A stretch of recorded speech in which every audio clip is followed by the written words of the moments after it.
Welcome to the Truelogic, the podcast edition, the place where we talk about trends, news, and insights for businesses and individuals who want to succeed in digital marketing. Let's get started. Welcome to the Truelogic DX podcast and the third installment of our analytics webinars. So today what we're going to talk about is your traffic data. After having talked about the differences in navigation between Universal Analytics and GA4, how to set up your GA4 using Google Tag Manager, now we're going to talk about what does all of this data mean, right? Like how do you read the data inside your analytics? So your traffic data, right, from Google Analytics and Analytics 4. And whenever you go into analytics, again, like Google search, it needs to be a highly motivated activity. You must be going there to answer a question. Otherwise, you're just navigating through analytics and you're just getting lost in all of the data. For me personally, these tend to be my guide questions. Like normally when I go into analytics, I'm looking to answer questions about channels, pages, and conversions, right? Like this is what I'm looking to do. I want to find out, how did I perform? How did my website perform traffic-wise? How many visits did I get throughout my entire website? Did I get more informational visitors versus commercial visitors? How did I perform traffic-wise versus last month? How many new users did I acquire this month versus last month? And most of the time when I look at analytics, I tend to look at it on a comparative view. Like I like to tell people, digital is progressive, not perfectionist. It's very rare that there is a gold standard to any number you're looking at. Most of the time, it's relative to previous month's performance or previous year's performance. But when I personally go into analytics, I want to find out, is there a channel action, a page action, or a conversion action that I need to do, right? And so I'm trying to find out, how was my overall performance? Which channel worked the hardest? Which channels need my attention? And so when I say channels, the traffic I get from social media, the traffic I get from Google search, the traffic I get from paid media, and so on and so forth. When I say which pages work the hardest, there are commercial pages inside the Truelogic webpage in the same way that your website will probably have commercial pages in it. And what you'll discover is that a handful of pages are probably contributing to a majority of the business impact, right? Like, it isn't necessarily the pages that have the most traffic that are driving the most conversions to you. And then the last bit is, out of all of your conversions, what drove that meaningful action? Remember, conversions are the meaningful actions that the users have done. It's the bottom funnel activity inside the sales funnel. And so what you're wanting to find out is, which pages drove you the most actions? Like which ones drove you the most conversions? But more importantly, which marketing effort drove those conversions so that you know where to double down on resources? So let's have a look at good old Universal Analytics, which we're soon to say bye-bye to, right? And this is how we're used to looking at it. Like most of the time, people look at their acquisition data, their acquisition overview data, right? Like this is what most people are used to looking at. Inside GA4, in order to get that same data, you go to acquisition overview. So notice that acquisition is actually not the first report inside UA, right? It is the second. The first report inside UA is audience. But Google realized, you know what? This seems to be the piece of information that most people looked at. So they gave us acquisition as the first report. There are two main reports to look at inside the acquisition reports. One is the new users report, like the users report. And the other is the traffic report, right? Like users report and the traffic report. Now, before we get into it, and I mentioned this briefly on the previous episode, let's define some terms, right? Like what are users, what are sessions, what are page views, what are events, and what are conversions? I will add one more. What are goals, right? Like what are goals? So users are every single person, device, browser that has gone to your website. It's every single user agent that your server has served your website to. That's what a user is. A user or a visitor may generate a session. A session is the entire visit experience. So a user is a visitor, and the entire visit experience is called a session. Therefore, the session is the entire browsing experience that the user may have had across your website, across all your pages, right? From start to finish. If they looked at your homepage, a product page, and sent an inquiry, and then no more than 3 pages, then that one user would have generated one session. Like those 3-page views would only be one session. But each of those would have generated one page view. Every page that user would have looked at would have generated one page view. Now, if you're e-commerce, your page view data matters, right? If you're e-commerce, your page view data matters because your page view data tells you how many products your visitors looked at. And the higher your page view number, the more chances that you can get them to add to their basket and check out, right? Like, so if you're Lazada, if you're Shopee, if you're IKEA, if you're Watson's, what you would like is a page view count that is 8, 12 or higher, right? Like, because the higher the number of page views, specifically product page views, the larger the chances you can get somebody to click add to cart, and the more chances that you can get them to check out.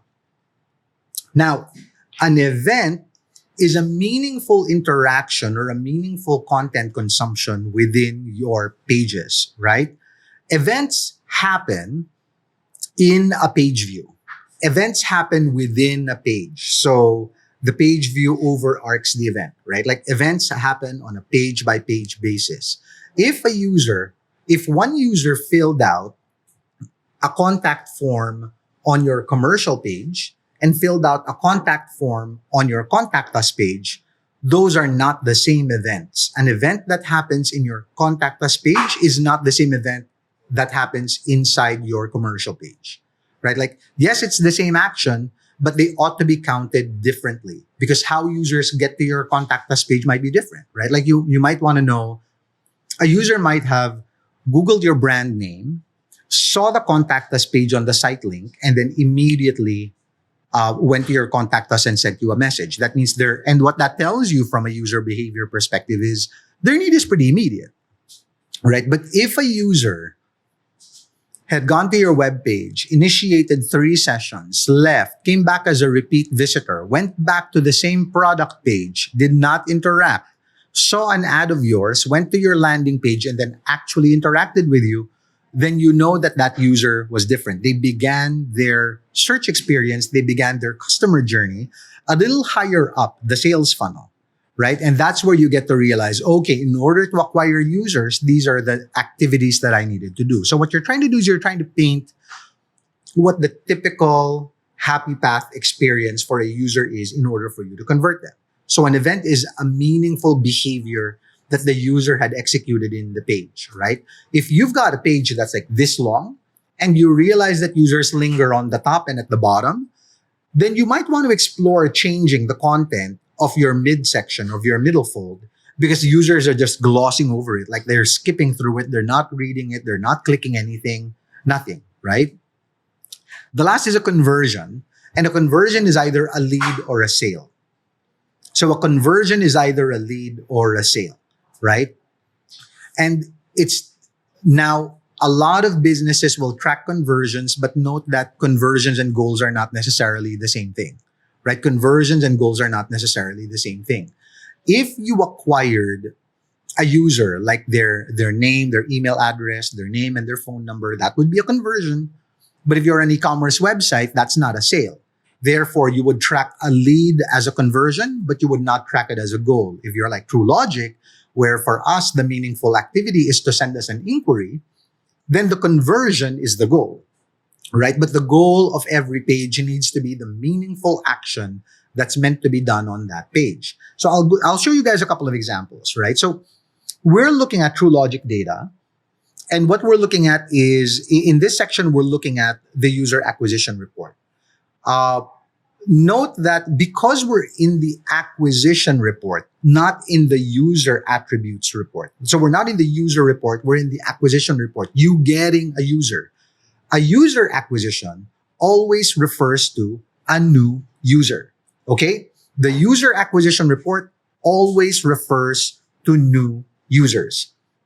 Therefore, the data that you're looking at here, where we got 8 conversions out of 5,600 visits, all refer to first-time visitors. That means these 8 inquiries were generated by first-time visitors, right? Like if I filtered for this, like for all activities, it would probably be at about 80 uh, conversions. Okay, but also notice that preceding the 8 successful inquiries of all new users, there were 85 meaningful activities, like meaning pages they consumed, stuff they downloaded. So that means that my ability to convert them from meaningful behavior to meaningful action is less than 10%, right? And what that tells us as a marketer is, oh wait, you need to experience the experience from meaningful behavior to meaningful activity is not intuitive. Because 9 out of 10 people are not performing the next logical action, right? And so this is why this data is important. But the important takeaway for this slide is that the user acquisition always filters for new users. Okay. What if you want to see all users? Then you don't go to user acquisition, you go to the traffic acquisition data, right? And this is where you get to see all users, not just new users.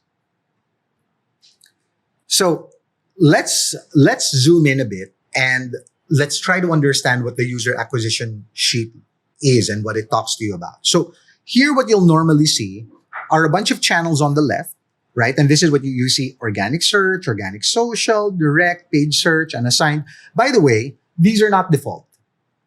These don't appear by default because if you've got no social media presence and you're not getting referral traffic from any social media channel, you will have no organic social, right? Like, so that doesn't appear there by default. Like, Google will not give you organic social 0, right? It will not do that. You must actually acquire a user or a visitor from that channel in order for this channel to appear. And so that's why no 2 websites will have the same channel groups, right? So it's not always these 8 by default, okay? So these are where you're getting your traffic from. Remember who they are, where they came from, what they did, and what meaningful action did they take, right? And so we're going to break apart this chart using that flow. So new users, who they are, right? Like how many of them there were, and you know that they are new users.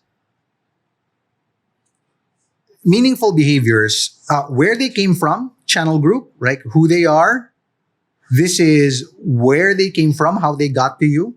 Organic search, chances are Google, right? Like actually, if I scroll down a bit more, you'll even see like Bing is separate. So it tells you Bing. So organic search, Google. Organic social, stuff that we post on Facebook, actually mostly on Facebook, that users like to interact with. And then there's a link back to the website, and then they read an article or they go to the DX page or whatnot. Direct, people that typed in truelogic.com.ph and went to the website. Paid search, when we're pesky and we want to chase you with ads, and then you click the ads and went to our website. Paid search. Unassigned, I'm not going to go into that. Like, that's really messy. Referral. You went to When in Manila, you went to Adobo Magazine, you went to Business Mirror, you went to one of the people that you went to one of our partners, right? You saw the link on the website, you clicked the link, you followed them to our website. That's referral traffic. Display, again, like paid search, except this one, but this is search network. So you saw our ad for Truelogic on a Google search. Here, you saw our remarketing banner, you saw an image ad, you clicked it, you went to the page. And then an organic video, an in-video link, a video description link, and so on and so forth. And that's how you got to the website. Okay? New users, first-time people that went to your website.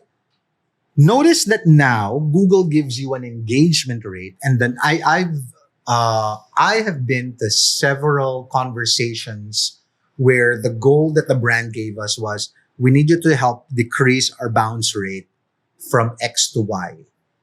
Notice that there is no more bounce rate, right? There is no more bounce rate. Say bye-bye to bounce rate. What Google is giving you is the positive number now. It's giving you the engagement rate of your page, right? So now you know which pages people are finding meaningful. It's your pages with the high engagement rate, and which pages people are saying, not meaningful, right? Like in this case, actually, this is sort of not bad. Like this is not very bad. Like obviously organic users, the most engaged. Referral traffic, the most engaged.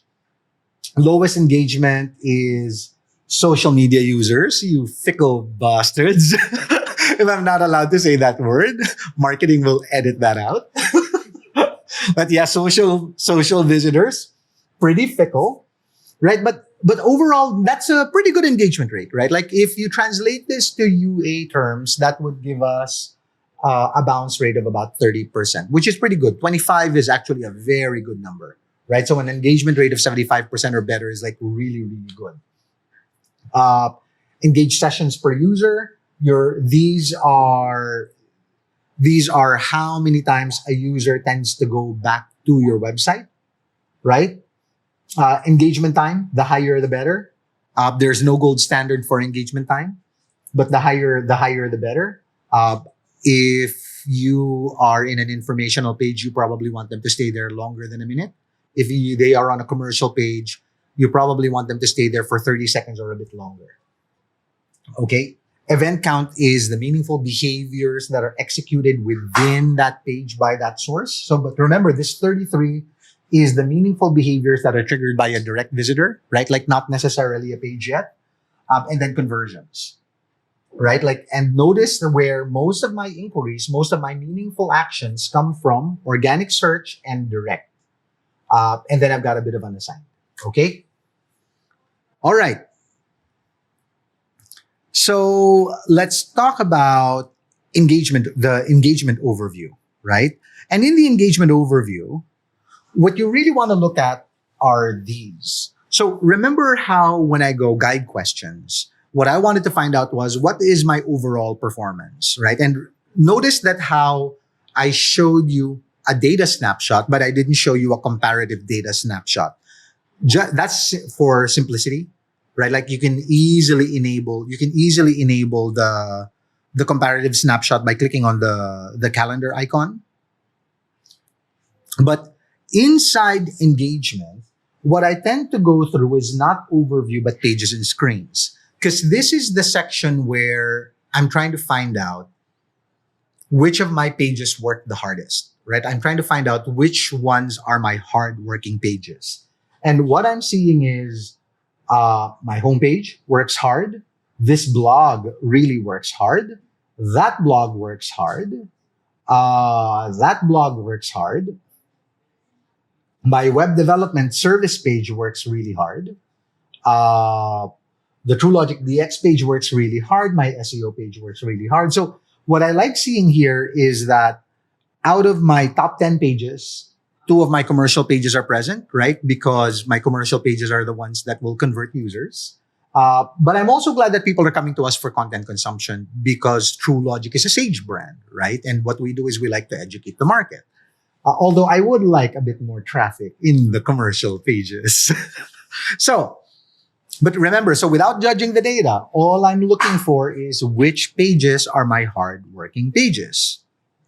This is how you set the date range, right? And if you set it by default, you can just look at a specific snapshot. But if you want to do a compare, then you just put the compare, preceding period, and it will automatically give you a comparative view of, in this case, June versus May, right? And so I'm seeing, okay, a decline on this page, a decline for this page, a decline on this page, an increase on this page, not very clear, and so on and so forth. But I know which of my pages are outperforming their previous month, and I know which pages are underperforming their previous month, which then translates to actionable items for my SEO team, for my marketing team, and so on and so forth. Okay. So I'm looking for my hardest working pages, right? I'm looking for my hardest working pages. But what I'm really looking for now though, is I'm also looking for which pages gave me the most leads, right? Like which pages gave me the most leads. You'll notice that my thank you page got triggered 85 times, right? So my thank you page got triggered 85 times. But the other thing that you'll notice, actually, I sort of cut it, is that it's my web dev page that is hardworking. Like what drives a lot of my leads are my web dev pages. Okay, so before I dive into more data, right? So again, just going back to the guide questions. What is my overall performance? How many users went to my website? How much did I engage them? Which pages did they look at? Which channels brought me the most users? Which are my hardest working pages? But now it's time to figure out which pages drove me the most behaviors and which channels drove those meaningful behaviors, right? So I'm trying to find out which marketing activities should I double down on. Okay, so I'm still inside the engagement report and on pages and screens, right? So I'm still inside the engagement report. But now what I want to look at is I want to click that plus sign. I want to click the plus sign. And what I'm looking for now is the traffic source. Remember, I now know which pages are the hardest working pages. But I don't want to look at my blog pages. So notice how these pages are: web design, social media marketing. I'm trying to isolate my commercial pages. I'm trying to find out, okay, from the traffic where I got my conversions from, where I got my events from, what drove the traffic to those pages. And so what I want to do is I want to isolate. So in this case, I will isolate my web design page because it's a particularly hardworking page. So I will isolate my web design page, and what I want to look at is its traffic source. So I'll click traffic source, right? And in my web design page, because I put a filter that says web design, I'm also getting this blog, but you can ignore that. But notice how it says, the highest contributor to my traffic is my organic search, followed by my social media, right? Followed by people, oh, this is weird actually. Like people that go directly into that page, okay, sure. People that go to my website from facebook.com, people that come to my website coming from Bing. And so what I'm really seeing here is that these are my primary value driving channels: my organic search, my social media activity, and my direct traffic, right? Direct traffic is usually word of mouth, legitimacy of the brand, any top of the line marketing activity that we're doing. So what I will do as a business decision maker is I am likely going to review the budgets on these and double down on it. More than that, I will look at the budgets that I throw on these and find out, okay, are 7 visitors coming from paid search? Are 7 visitors that come from this channel that I put this budget on? Am I better off throwing that am I better off increasing my SEO budget? Am I better off increasing my social media budget, my content marketing budget? But that's sort of what you're looking for. Like, which one is your meaningful channel? How did the user get to that page? And what should you double down on? Okay. And so with that, the rest is like another 2-hour session, but I will end this sort of what my data means section here. I hope you'll continue to join us as we do more in-depth dives into analytics. Although on the next ones, I will assume you've watched this and you are capable of tolerating a bit more technical conversation when it comes to analytics. But I do want to thank you for joining us, presumably on these last 3 analytics episodes. I will see you on the next episode of the Truelogic DX podcast. Thank you very much to our team for organizing and producing this. And thank you to our friends at Pod Machine for continuing to power Truelogic DX. Till the next one. Cheers. Thanks for tuning in to the Truelogic DX podcast, an audio production show for people who want to take their digital marketing game to the next level. Truelogic DX is powered by Pod Machine. If you enjoyed today's episode, follow at Truelogic on Facebook, LinkedIn, and YouTube. Check out our website at www.truelogic.com.ph for more information on digital marketing. And make sure to catch our upcoming episodes on your favorite podcast network. Until next time,